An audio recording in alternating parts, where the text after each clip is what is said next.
Tal? Mi nombre es Martín Arce. En este video voy a explicar cómo funciona nuestro circuito de la práctica número 10 de electrónica aplicada. Este circuito es un ecualizador de tres bandas. Está compuesto por tres circuitos de filtro. El primero es un filtro pasabajas de 500 Hz. Siguiente es un filtro pasabandas entre 500 Hz y 3000 Hz. Y el tercero es un filtro pasaaltas de 3000 Hz. Los tres los estamos conectando a una entrada, en este caso sería una entrada simulada, que sería un generador de funciones, y los vamos a medir las salidas con un osciloscopio de varias entradas. Para los valores de las resistencias y los capacitores, para obtener las frecuencias de corte deseadas, realizamos los cálculos basándonos en la ecuación frecuencia de corte igual a 1 sobre 2 por pi por la capacitancia por la resistencia, trabajando con dos capacitancias del mismo valor y dos resistencias del mismo valor.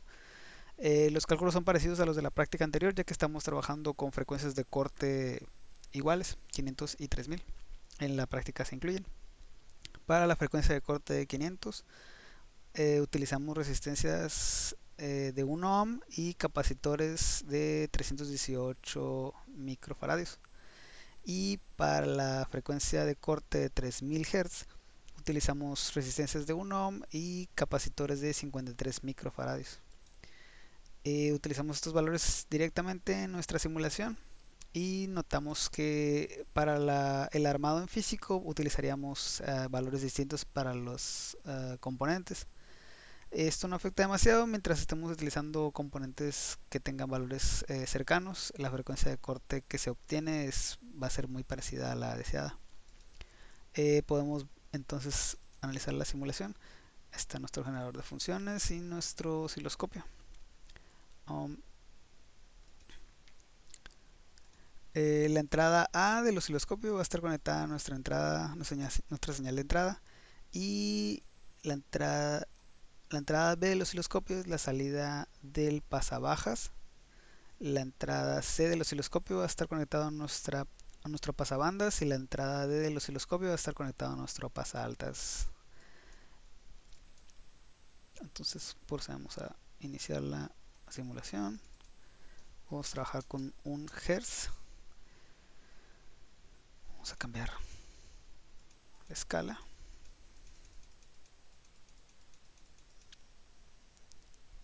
Y aquí podemos observar que el único que está trabajando es nuestro pasabajas.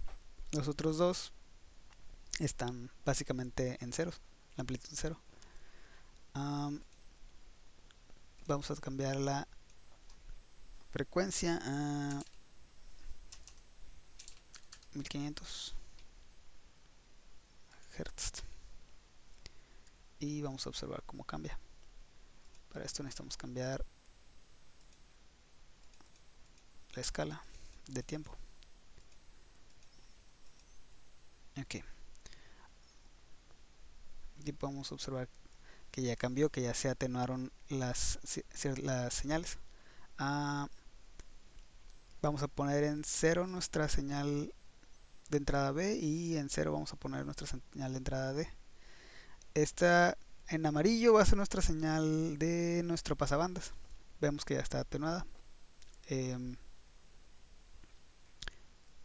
porque está dentro de la banda, pero está alejado de nuestra frecuencia donde vamos a tener amplitud máxima.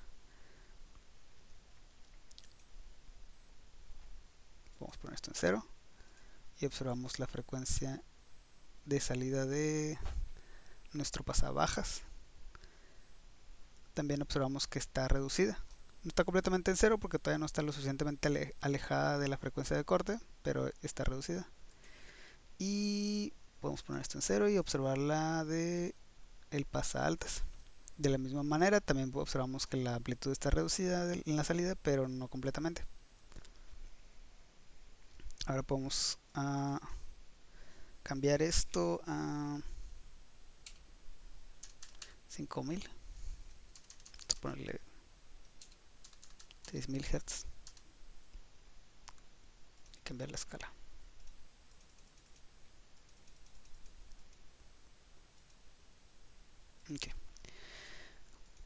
vamos a analizar,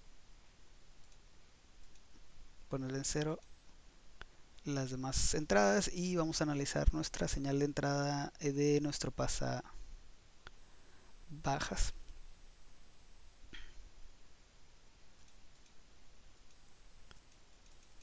Como observamos anteriormente, pues aquí también vemos que la señal está atenuada como se, como se buscaba. Te sigue necesitando que la frecuencia aumente un poco más, algunas décadas, para que pueda disminuirse todavía más a cero. Vamos a observar la señal del pasabandas. En este también observamos que como ya estamos fuera de la banda, estamos en 6000 Hz, también ya está atenuada la salida.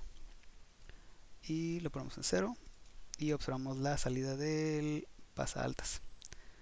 En el pasa altas estamos dentro del rango que nos interesa, estamos arriba de 3000, estamos trabajando con 6000 Hz, por lo tanto nuestra amplitud es básicamente completa, igual a la señal de entrada. En esto trabajando con nuestro pasa altas de 3000 Hz.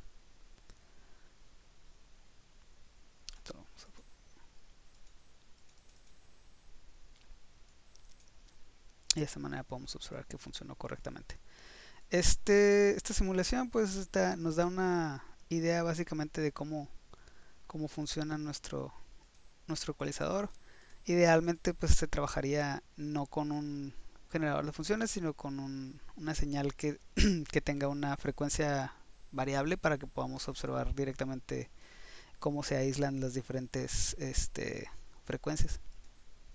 Una señal de sonido con la que pudiéramos observar en cada uno de nuestros filtros el sonido que corresponde a las frecuencias bajas, a las frecuencias medias, a las frecuencias altas.